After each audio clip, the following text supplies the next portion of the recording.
our next guest, who is, to me, and he's also been given this moniker by other people, is the Hulk Hogan of LA Talk Radio. And you talk about body slams and bouncing off the ropes and, double suplex. This is how this gentleman approaches the issues of the day. And he's not afraid to get out there on the street, in fact, and also pursue stories. He did a lot of great work looking into the Michael Hastings incident, which was covered on GMN a few months back in 2013. But I don't know if we've got him hooked up or not. Bruce Montalvo, are you there?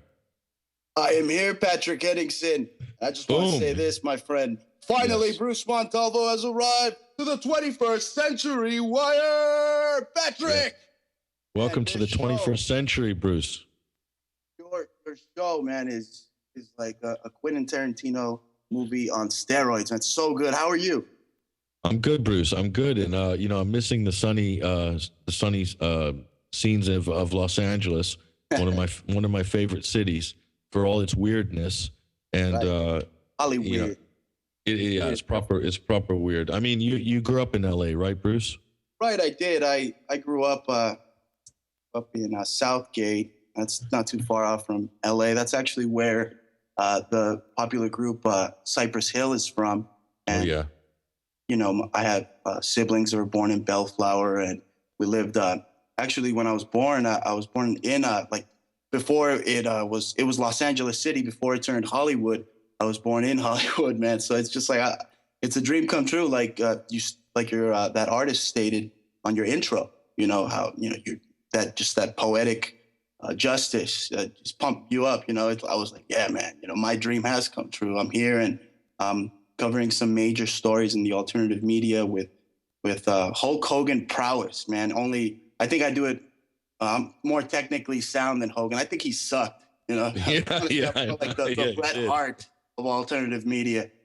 Yeah, no, he wasn't the best in terms of skills, but he's a recognizable WWF character that you can sort of pin the style to, I guess. Absolutely, and man, that theme of his that'll pump up any red-blooded good old boy American, right? Just get out there and kick some ass. Yeah, so I mean, being down Los Angeles, Bruce, you see, I mean, what is tell our listeners, what is the deal with Los Angeles? I mean, this is my view of LA.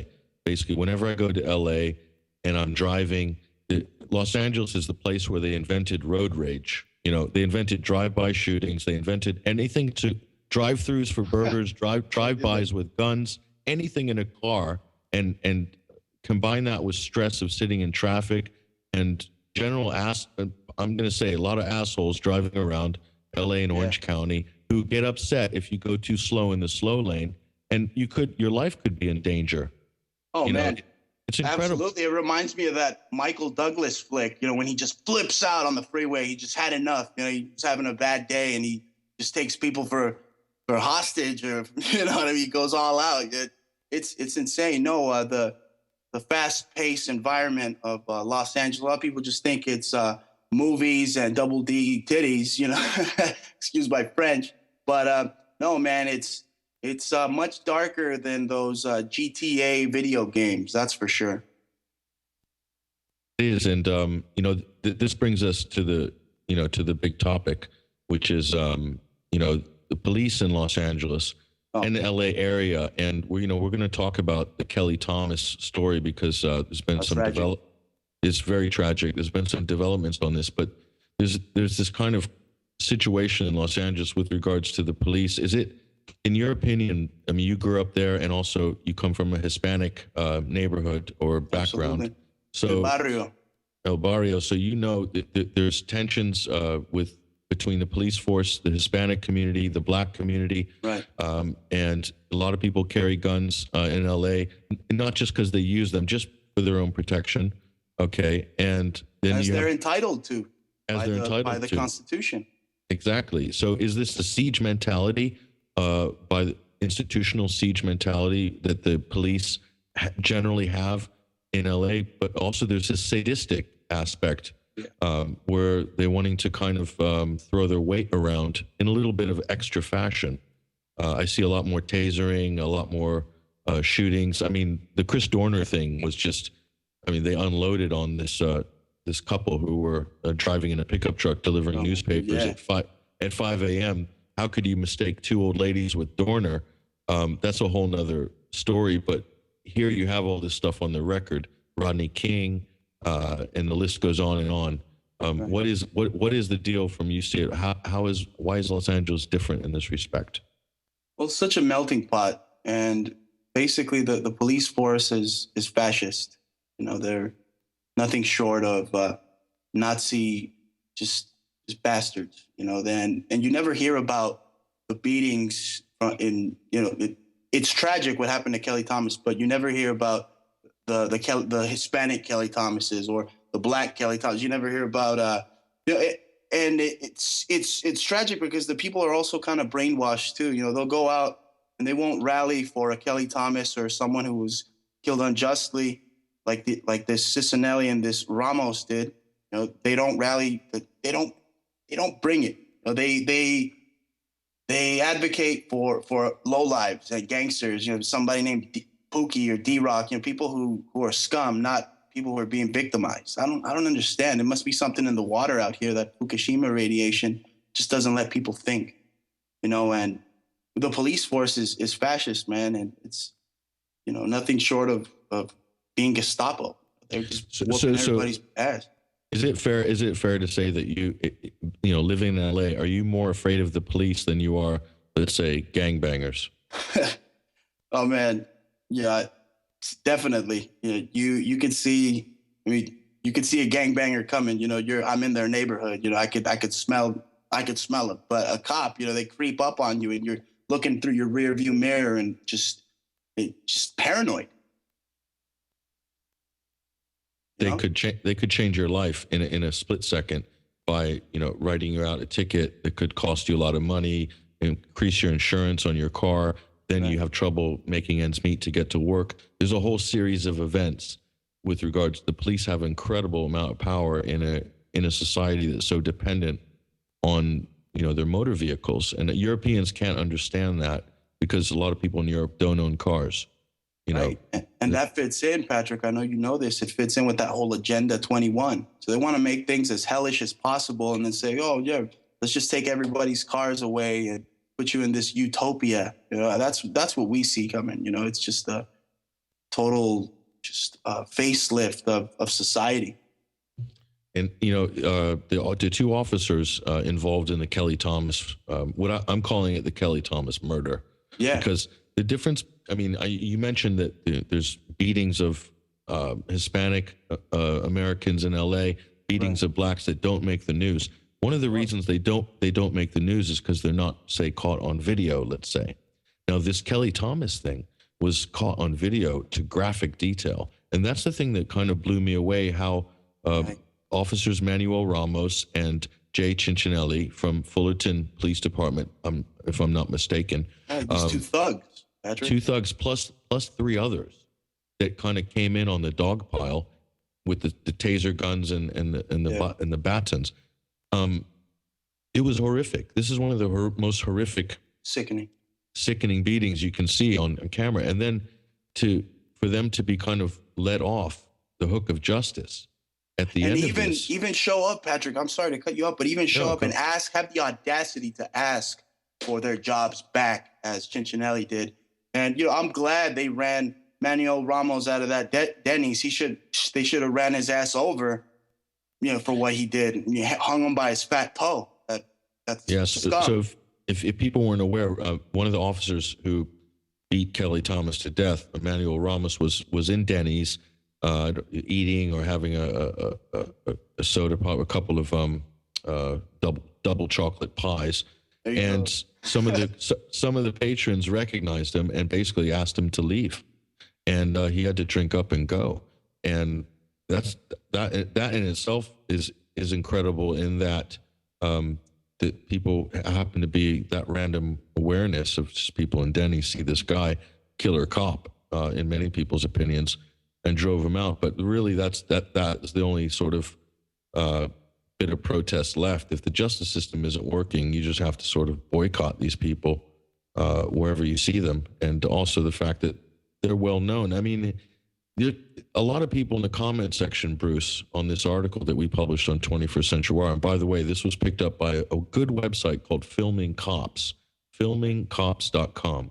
Go to this website, support it. I really like the work they're doing there. But there's people defending the police and saying that it was Kelly Thomas's fault, and he was actually a methamphetamines user, and that's why he died, not because of the picture that we have of his face beat into a bloody pulp. Oh my God!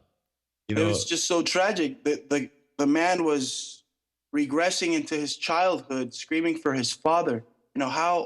While he's beaten to death, and I've been looking into this case. He felt a connection with police officers because he comes from a law enforcement background, and he was, I guess, he had a mental, disorder, or not really disorder, but he was, he had a little bit of schizophrenia or something. That he's out in the streets, doesn't have a job. I mean, it's the pressures of life will make the strongest man crack. It doesn't necessarily mean he was crazy, but he's out there cold, alone, down in the dumps, beaten up, and then beaten to death. It's sad. And I kind of pointed out here, and a lot of people don't like to address this, but especially under this presidency, and I'm not making any specific racial categorizations here, but the bottom line is, with this particular media and political structure we have in America at the moment, the only thing that the media seems to be very interested in is white on black. Any incident that has a white on black racial element is really sells newspapers, sells airtime. Otherwise, it's back page news. And a lot of people don't like the fact that we mention this, but we're really just kind of not saying it. We're saying it as it is. Where the Department of Justice could easily go into Fullerton, look at this video, and say, "Whoa, hold on, wait a minute, excessive use. Wait a minute, more than excessive. Deadly use of force against someone who's unarmed and clearly not a threat to anybody." Where is Eric Holder? Where's the DOJ? Of course, they're turning a blind eye. Why? Because my argument is there's no political capital that they can extract from this event in order to curry votes. Why? Because Kelly Thomas is a homeless person, so he doesn't fall into any particular category. He doesn't, no political compartment, no entitlement program. He's a persona non grata, basically, in society's eyes, in the establishment's eyes. So, do you agree that, in my view, this verdict, letting this police off for this death, this brutal death, is a way of sending a message to people who are not in the system, saying that you don't have any rights, you're subhuman, especially if you're homeless, and you can be disposed of at any time by government-sanctioned violence. That's my view. Absolutely, government-sanctioned thugs and hooligans who didn't get to date the prom queen and grew up and wanted to be authoritarian and beat defenseless, homeless, unarmed men to death. No, absolutely. It's definitely a way for them to just pull their weight around and basically demonstrate that the homeless community is expendable. And you see it, you drive around in certain areas and certain cities and have signs that say, "Hey, don't give the homeless people any money," or they're trying to make it a law that you could get fined or cited, like a couple of cities here in Southern California. It's ridiculous. I mean, when I lived in Central California, we had a huge, homeless population in San Luis Obispo, where I lived for 5 years when I was studying there. Right. And and I had a lot of empathy for these people, even though one of them, when I was moving house, broke into my car at night and took everything that I owned, including all my final papers. That sort of delayed my graduation a little bit. But but still, that aside, these were sort of people who had lives. They had lives before they decided or became homeless, and some of them have dependency issues. You know, night train and cheap alcohol and stuff like that, plus maybe some drugs. But you look at Kelly Thomas, and I'm looking at the before and after pictures. Bruce looks like a pretty harmless guy. Eccentric, yes. A bit off the rails sometimes, yeah, maybe. But he's not a killer. No, He's not dangerous. not violent, definitely. The only thing he's dangerous to are property values to real estate agents, apparently. So, and I'm looking at the after picture, Bruce, and I'm just thinking, how is this level of injustice? He got off much worse than Rodney King, or Rodney King lived to tell about it. This guy didn't live. He's no story to be told. But the big difference, Patrick, between Rodney King and Kelly Thomas is Kelly Thomas, in a way was a true victim. We know Rodney King, was high on PCP. He was wanted. He was actually in a hot car, in a stolen vehicle. But I'm not trying to say that the force that was used on him was correct. No, they definitely went over the line. But that was, and he didn't stop. He went on a high-speed chase. So he kind of egged them on to kick the crap out of him. Kelly Thomas did nothing except run into Manuel Ramos a couple of times. Yeah, and it's kind of sickening that you watch the video and he's telling him to sit down and stand. He does that about 10 times, making him perform these various tricks and sort of threatening him if he doesn't do what he's told. And he does what he's told, and then he says, no, don't do that, do something different. It was just this kind of mental torture that he knew. I think the officer knew that this person was a little bit not all there, not playing with a full deck mentally, not in full control of his faculties. So he was playing around with him like a cat plays around with a mouse. Dead mouse, right? Yeah, after he's I heard caught killer whales play around with seals too. They slap them around before they eat them. No, man, it's a disgrace. This is an absolute disgrace. What happened to this man? So my question is, how is the police department? I mean, how are they able to? These guys go through police academy, they go through training. It's expensive training. Well, at least I think they go through training in order to be qualified to have the badge, drive the car, have the gun, and make arrests. And then get fat as hell right after. Well, yeah, to the point where they have to use their gun. Before they wouldn't let fat bastards like them into the force.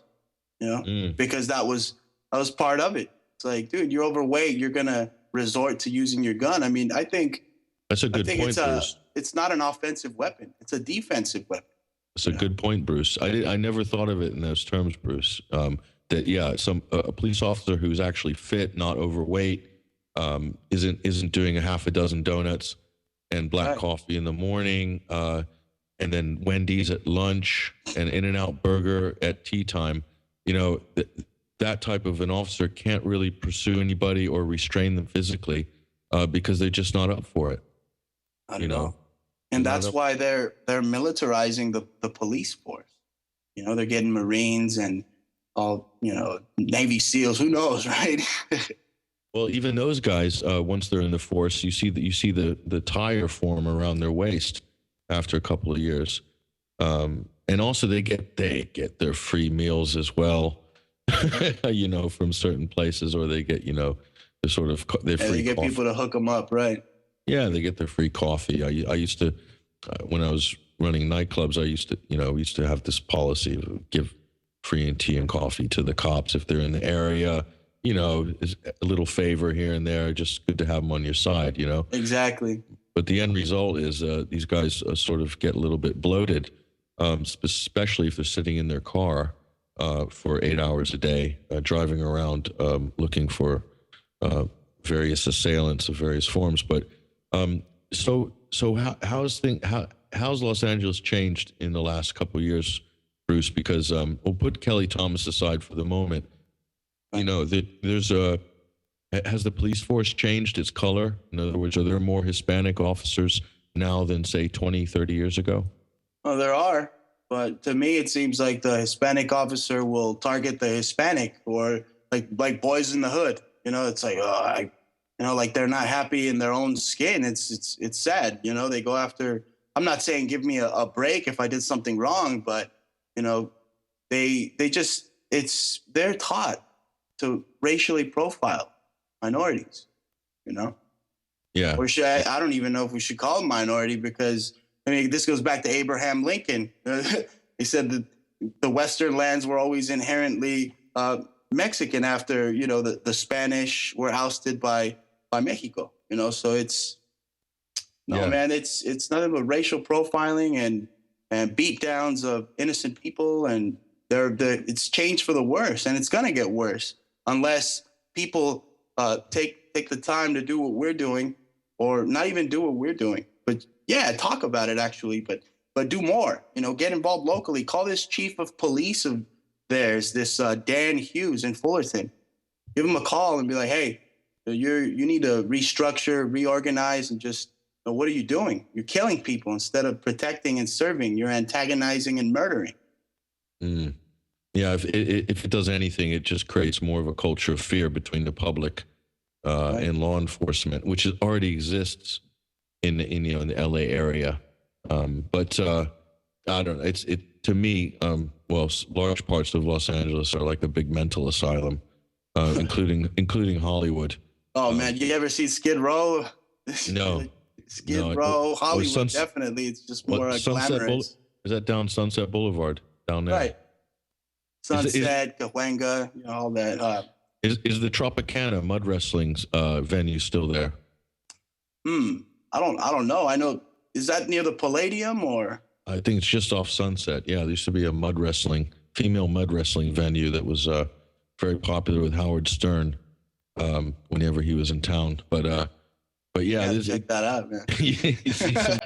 you see some crazy stuff in LA, but that's why I love LA for that. I love it for its diversity. I love it for its craziness, its wackiness. But then there's this other side. And I think actually LA gets a lot weirder out in the peripheries than it actually does in the middle, funny enough. But I think we're going to go to break. I hear the music chiming. We're back with Bruce Montalvo, ladies and gentlemen, just after the break. Sunday Wire.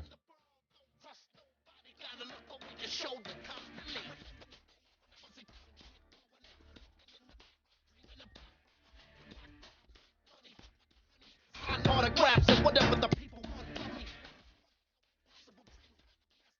want that be coming with it. Never.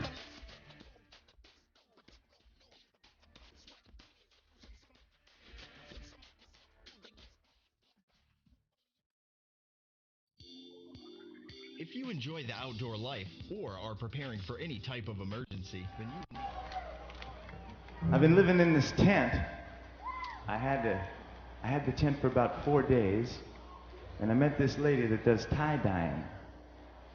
So she taught me how to do it, and I got some sheets and I put them up on the inside of my tent. And it's so groovy to come here and see all you people living in tents. Cloth house is all you need if you got love. I tell you. This is a tune about rainbows, I guess.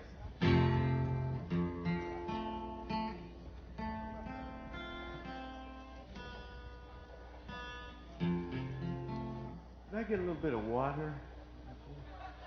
Is there just a little taste?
Bruce Montalvo.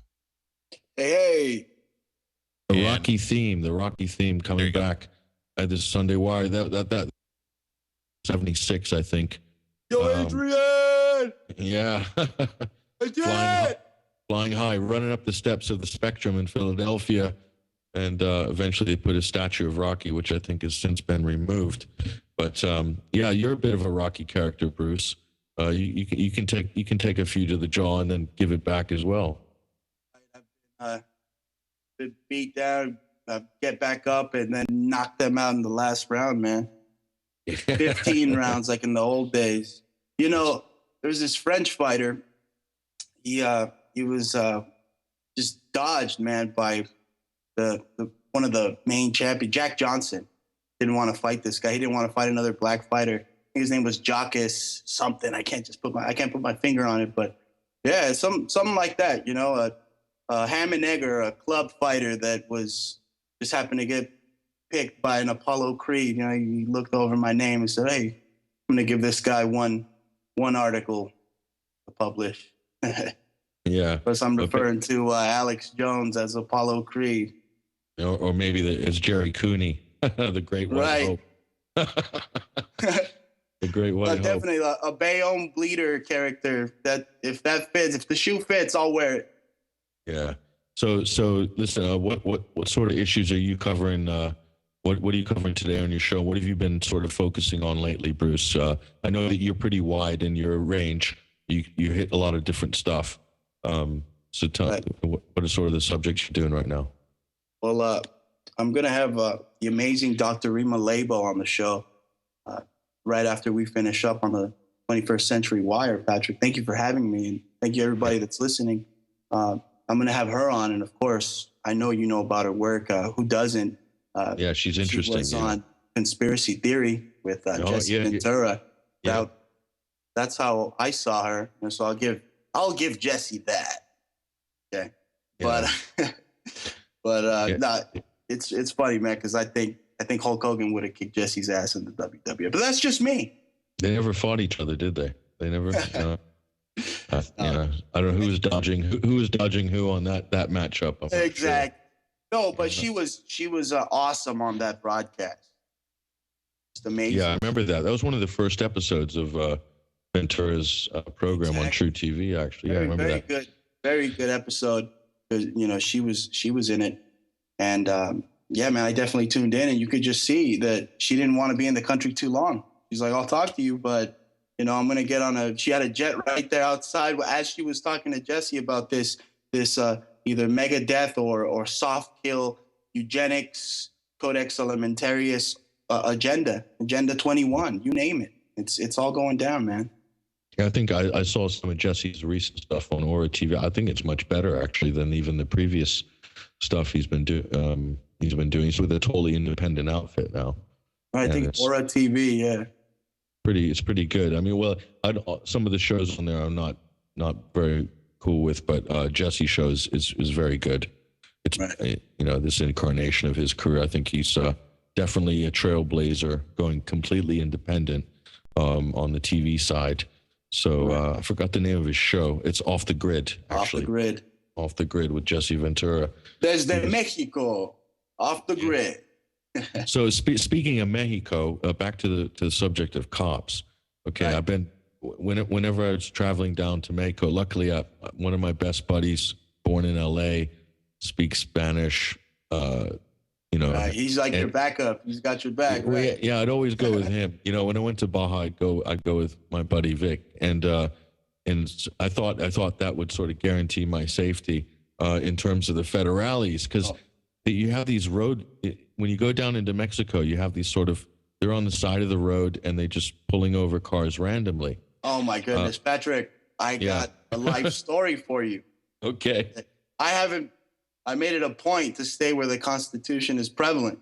Okay? It's libtardville, but we're fighting the concealed carry, all that. I mean, California's breaking ground against this tyranny and the gun control that they're trying to push. But going back to the federales, yeah, man, I haven't been there because of that since since at least, man, 2005, 2006, because they pulled us over. And, you know, I'm partial to smoking a little chiba, you know what I'm saying? A little herbal gerbil, you know, some medical Cali, you know. Wacky backy. The wacky tobacco, you know. And we wanted to have fun. We're going out. We didn't go to Revolucion or no crap hole like that. You know, we're out to have fun. A couple of buddies of mine, and we went out there and I drove, but we weren't drunk. But we made the mistake of having our drinks in our hands. And I think, you know, they had some type of chivato or somebody like on the side, you know, watching and keep an eye with a walkie-talkie. Oh, yeah, you know, those look like Americanos or whatever. We could take them for all they're worth. And that's what it is, man. It's extortion, you know, to the core. And I made that stop. That was a full 3-second American stop, not a California stop. Okay. Yeah. And man, they flashed their sirens. They pulled us over, and they pulled us over 3 times that night. And do you speak fluent Spanish, Bruce? Claro que sí, mi amigo. Hablo español. Muy bien. So when you're in Mexico, I mean, that's a slight advantage, I guess. But do the Mexican federales, do they have it out for you a bit more if you're a gringo American? Oh, or even a Chicano, man. And that's what it got to the point where I had to haggle with the guy. You know, the first guy, I'm like, okay, how much do I give you to let me go, man? And they even took our wacky tobacco, and they had enough to go buy themselves 2 bottles of tequila and then some. The bastards.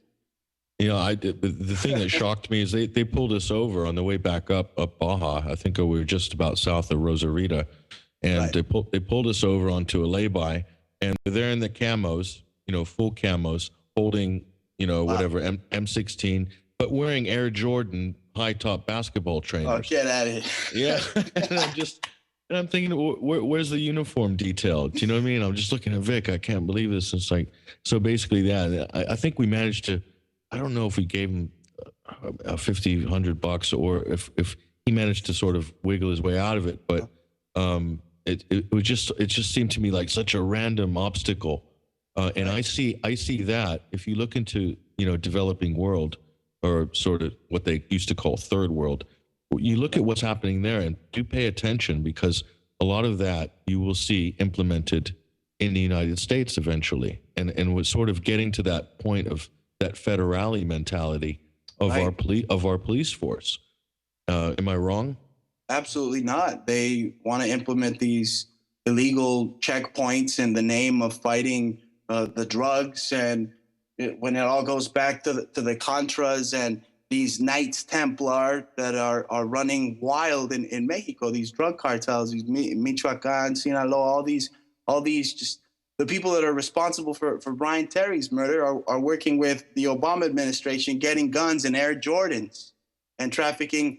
I mean, if you go to the hood, we don't have landing strips and jet planes. Last time I checked, the CIA is the only one that has planes that's able to fly the product from Colombia or you know what else, Central America, wherever, Mexico, and they bring it here to the neighborhoods to deliberately destroy browns and blacks. You know, this is the old Anglo agenda here in full swing. You know, and I don't want to sound like, you know, oh man, this guy's, you know, anti-white. No, I'm not. You know, it's the truth. You know, they're bringing down. They want to bring down the minorities. They want to cause this civil unrest where we go and we kill each other, because it benefits them, because they can implement their tyranny, their repression.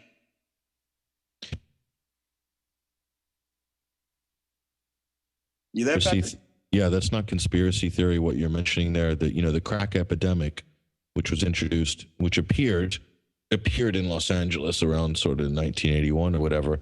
There's more Highway Ricky Ross, correct? There's more than enough ample evidence out there to suggest, in fact, even prove that that was introduced through what I've read here. The FBI directly, intricately involved in introducing the supply of crack onto the streets in black neighborhoods in Los Angeles.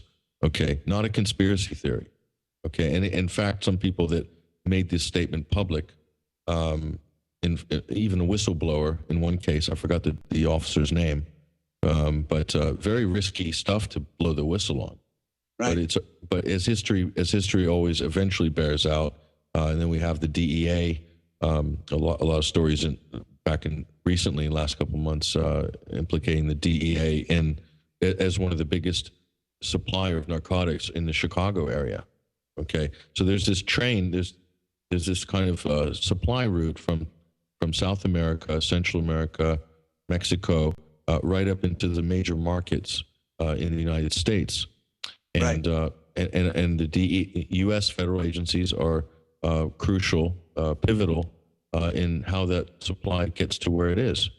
And you have thousands of people on the books as informants who basically have a carte blanche, do what they want, go where they want, do whatever business they want, because they're on the books as informants. They're also part of that machine, that organized crime machine, and it's wholly corrupt. And there's huge amounts of money changing hands. And it's Absolutely. very sad. It's very sad looking at how that has divided Los Angeles. And also the proliferation of the gang culture during this late 1970s and 1980s.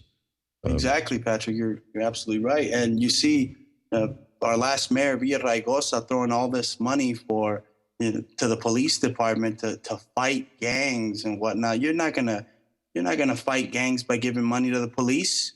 You can fight gangs by giving money to the school system, by making sure the kids have extracurricular activities and just the arts, and just encourage them to thrive, not encourage them to pick up a spray can and throw up their set.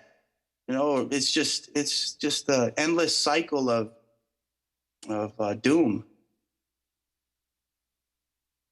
And when is it going to come to an end? Well, I think it's going to come to an end when eventually these people, some people will realize that they're being kind of manipulated in that sense. But I talked about this before the break, before you came on, about this UN supplying money to a country like Vietnam to end heroin trading, or they call them anti-heroin initiatives.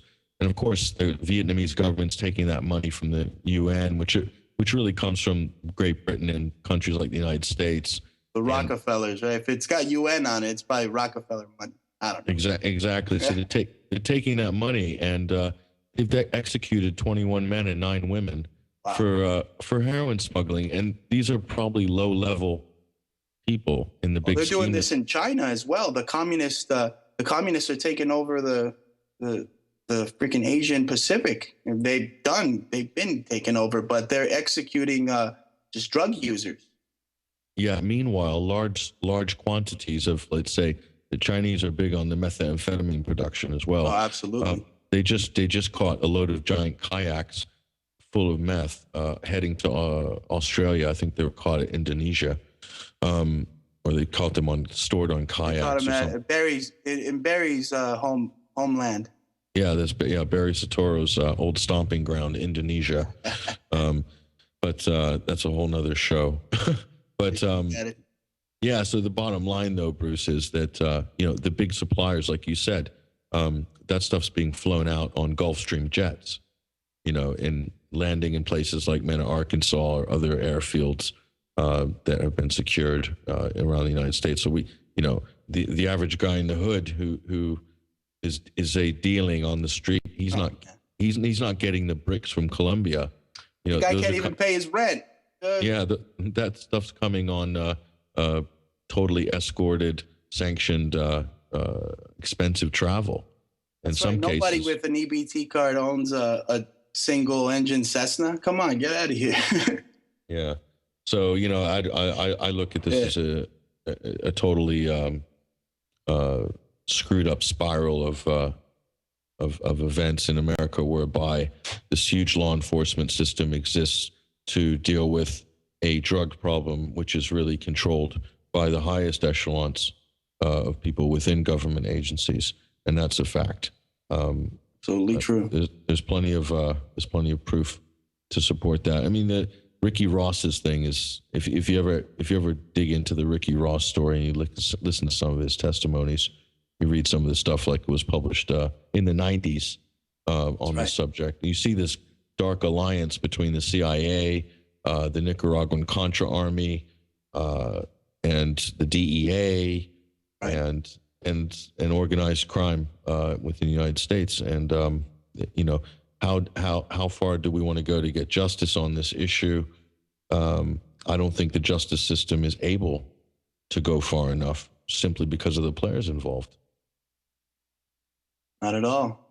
Well, it's all there, and I've heard you refer to this before. I mean, the BCCI bank scandal, all of that. It's right there for people to see, and it's still going on today. And nobody's up in arms. We're still buying their products, and like Pete says, going to work every day instead of shutting the commerce down and demanding change now, because we're the ones that are paying their salary.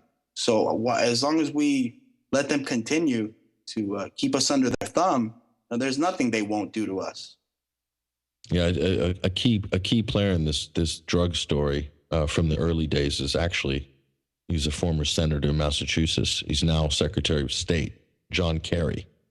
Okay, he was also, they put him in charge of the BCCI subcommittee investigating that. Of course, no heads on pikes with regards to the CIA.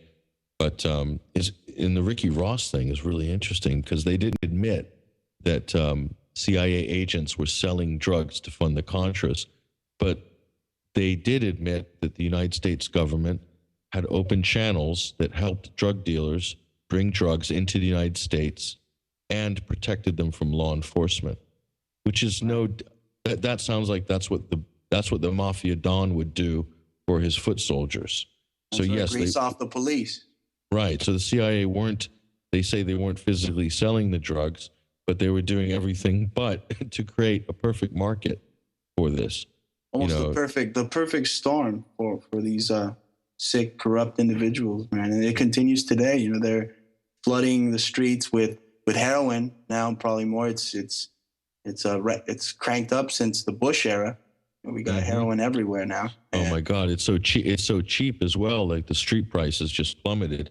Heroin was nearly out of the picture, Bruce. The price was so high in the 90s that they nearly got rid of it, especially in Britain, I can tell you.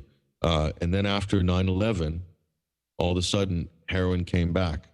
And it's so sad how many young people, especially artists and musicians I run into, that use this drug, and they think it's cool, they think it's trendy, and of course it's cheap enough for them to get a hold of. And part of the reason why is because the supply's increased. Absolutely. I mean, we're killing people like Pat Tillman to bring this devilish drug to our streets. Yeah, and just blaming it on LA gangs and the Crips and the Bloods. People are still they have muscle to bring this garbage into the streets. It's ludicrous.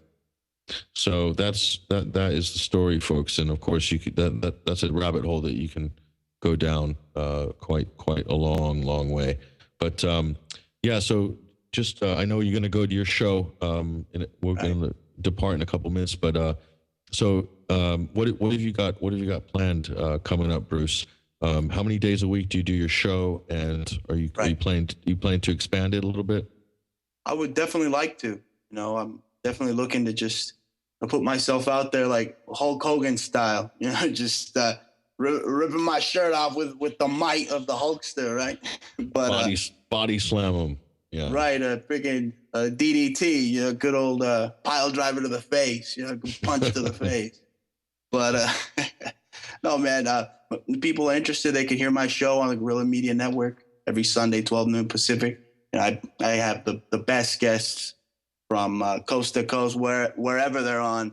They all land on the Bruce Montalvo show eventually. I've had Jordan Maxwell on, G. Edward Griffin on, Dr. Rima Labo is going to be on today. Wow, it's amazing. I'm talking to my heroes, my mentors. It's a level that I never thought I would achieve on. I've done it mainly, off my own blood, sweat, and tears, my own determination and will. And also, I've been fortunate to be around a great group like the Guerrilla Media Network that's given me the platform to expand and not censor me and let me talk from the heart. Sure, and the moral I got support. a whole lot of heart. If you want to compare me to Rocky, you know, I'm not Italiano, I'm Mexicano, but I got a heart of gold, you know, and I'll fight for the right cause. Yeah, and the moral support as well. I mean, you get tremendous moral support from GMN. You know, you feel like they got your back on the issues. Oh yeah, and they'll go up to bat for you if need be. And that's not the case with all alternative media networks. But certainly this we've experienced that ourselves, right, Patrick? yeah, indeed. So it's good to know. And also, I saw some of your stuff on the LA Talk Radio website. And do you actually go out on FM in LA as well, or? No, man. I was on AM. I'll let you know my scoop. You know, I was on AM when I started. I started off with NBC News Radio. I'm not a liberal, ladies and gentlemen. I grew up watching NBA on NBC. I like the theme, and it's a big platform. You know, hey, Ben Swan was on Fox. Come on, give me a break. Yeah.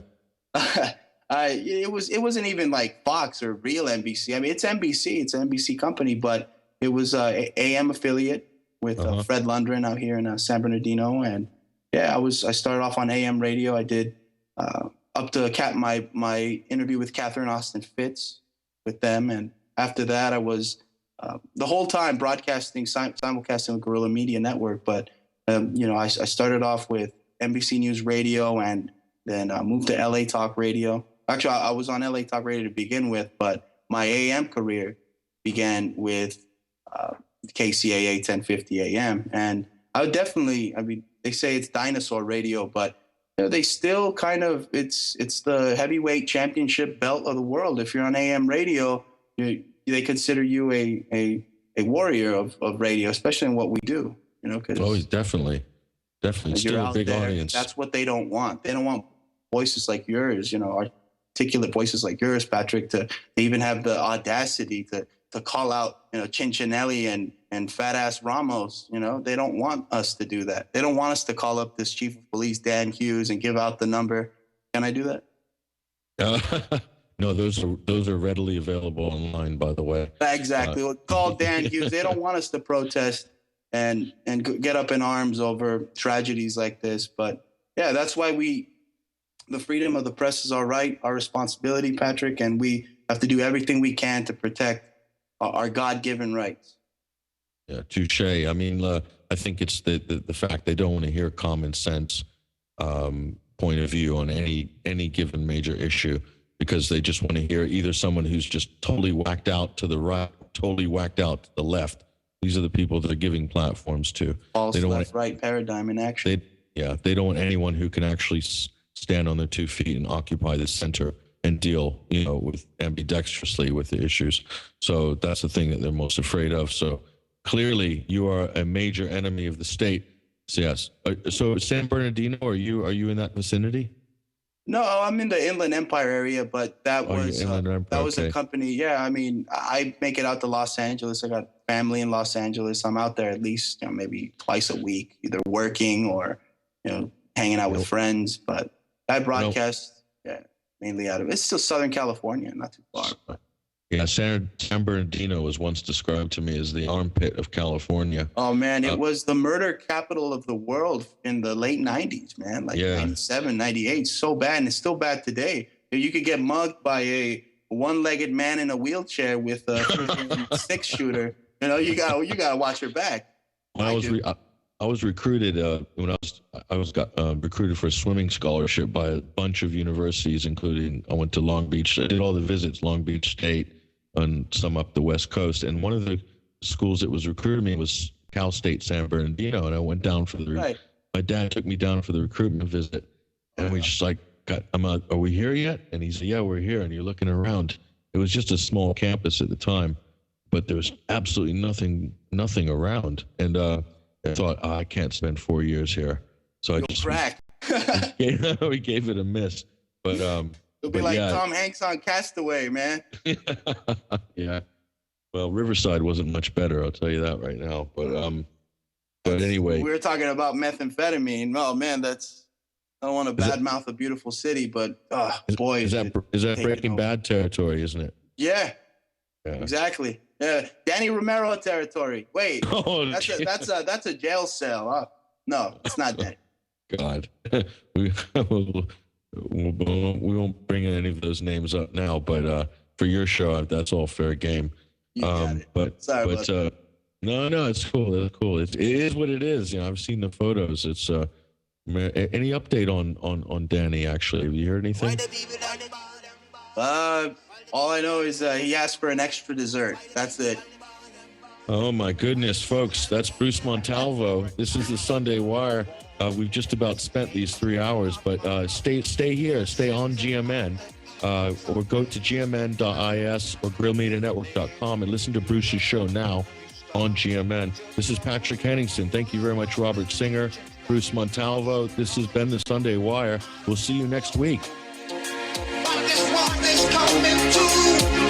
Chaos all around us. Don't know what to do. I don't know what this life is meant to be. Chaos all around us, and we live another day. I said yesterday.